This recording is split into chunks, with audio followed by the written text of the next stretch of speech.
I'm Michael Jensen, editor of AfterElton.com. And I'm author Brent Hartinger. And this is an episode of Two Gay Guys. We're standing here in Times Square in New York City, about to see a production of the new musical Xanadu, starring Cheyenne Jackson. Say something funny. It's too cold to be funny. Alright, so here we are about to go in to see Xanadu the musical. Now this is a 90-minute show, Michael. Have you used the bathroom? I refuse to answer that question. I don't want any embarrassment in the middle of the show. Alright, so we can't bring a camera into the show with us, so why don't we cut to one of our famous montages.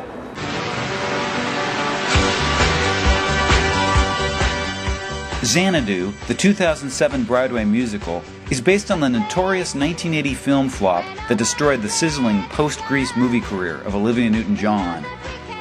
It's a story of an ancient Greek muse who comes to Earth to inspire a young artist to open a roller disco.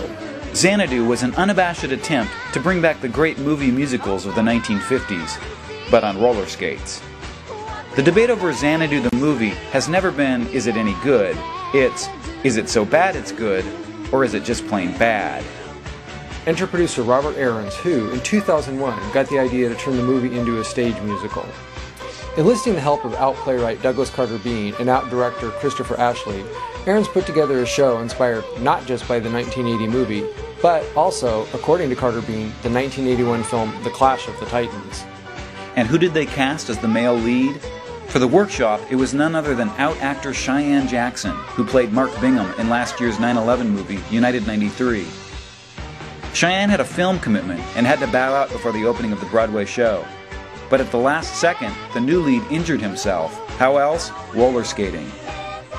Re-enter Cheyenne, who in a plot twist as crazy as any Broadway musical, skated in at the last second to save the day, to some of the best reviews of his career.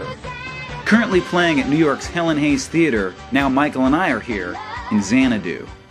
Alright, so we've just come out of Xanadu, the musical. Michael, what did you think? I thought it was fantastic. It was a fun show, really enjoyable. Sort of show that the audience really got into. It reminded me of Avenue Q. I think the audience really loved it, and I did too. It's possible that the performances were slightly better than the play itself. I happen to think that Douglas Carter Beane is the most overrated gay playwright since Paul Rednick. But that aside, I thought the cast was absolutely fantastic. I thought they were really, really, really committed to the material, and I really think they made it work. I really had a good time. So why don't we go in and talk to Cheyenne? Here we go. Let's go talk to Cheyenne. All right, so here we are with our backstage interview, and this is Cheyenne Jackson, the star of the show that we just saw and loved. And the first thing I want to know is, do you worry, because you're in this show, that you're going to spend the rest of your life with these incredibly catchy songs running through your head? You'll never get them out of your head?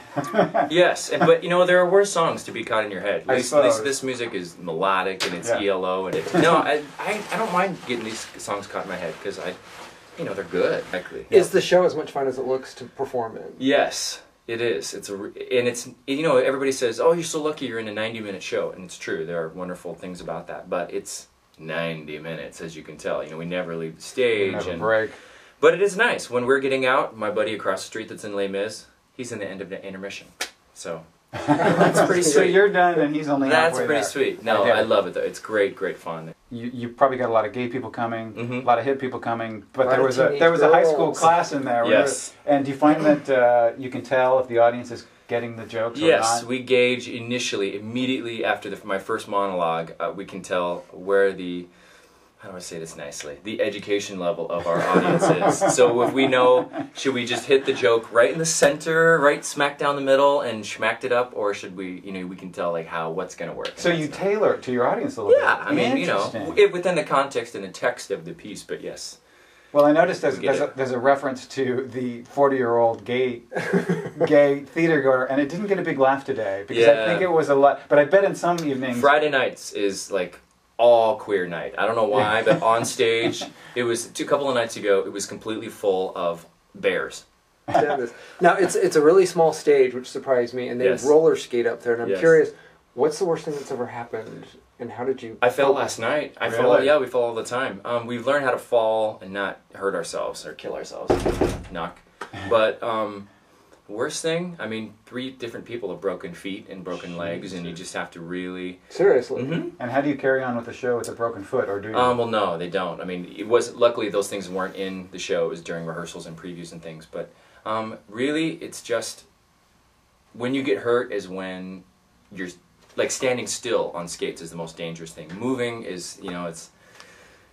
I noticed you had an interesting bowing style at the end of the show. You didn't quite do a normal bow. It was No, more like it's more like a squat plie skating bow thing. And that's the roller skates. It's the roller skates, yeah. Last night, you know, I was done with the whole show, and then finally, the very, very final number, I just immediately, Carrie has a new skirt, and it's extra poofy, and my leg got caught in it, and I fell.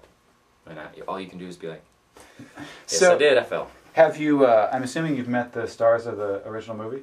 Yeah, I didn't meet Michael Beck, because he wasn't there at opening, but yeah, Olivia Newton-John, I have a picture over there. Oh, there we go. Oh, yeah. Right up there. Here. Oh, no, where is it? One of them somewhere. But yeah, she was awesome. She was lovely. She could not be more beautiful and more In many gracious. ways, I mean, it's a loving homage to her and to the show. She has a great sense of humor about it, and yeah, the guys who wrote the book and the movie, and yeah, it's fun. How nervous were you waiting for the reviews to come out? I mean, was everybody sort of pins and needles over this? Or? Everybody was. I mean,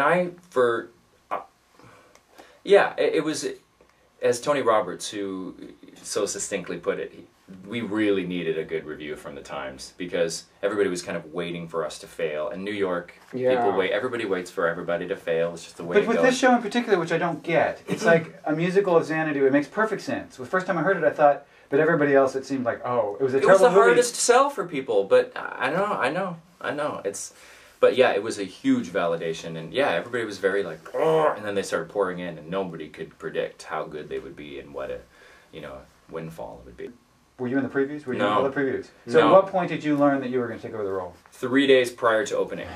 Yeah. But you'd done the show. I had done workshops, yeah. I did it. Jane Krakowski and I had done both workshops, like last fall and then last February, I think it was. And then her show got picked up, 30 Rock, and she couldn't do it. Oh. And I was finishing something, and I thought, I don't know if I can do it without her. And so I said no. And then 3 days prior to rehearsals, or to opening, Chris Ashley, the director who also directed me in All Shook Up, the Elvis show, called and said, the guy broke his leg, and we are screwed. Is there anything you can do? I talked about it with my partner, and we're like, ugh. So I did it. So was this probably the most nerve-wracking opening night? Yes. Yeah.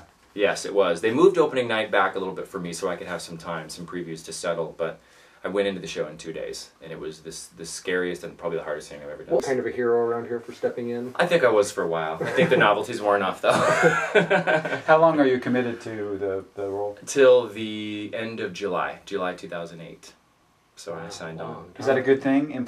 Steady employment for an actor? Or it is. It's a nice thing. It's a nice... Absolutely, yeah. I mean, especially with the strikes and things, it's to have some security at least for like 6 or 7 months. It's great. That was you. It almost seems that it's been something of a charmed story, and that you ended up getting the role, opening the role, keeping the role, and then all the other shows went into strike, and you're one of the 4 shows that's still running. Yeah, it's total. And the smash. Yeah, it's been great.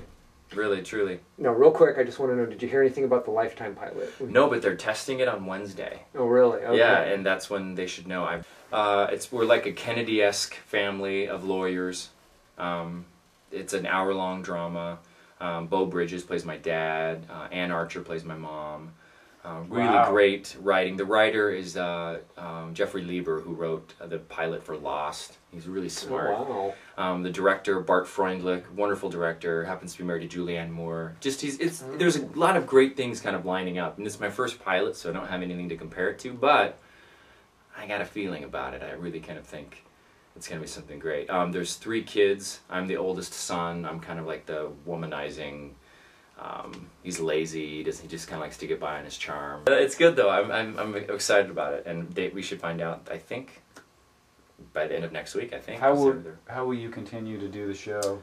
The producers have said that I can go and I can film some episodes and then come back. Wow. So you're going to be even busier than you are Even now. busier, if that would be possible.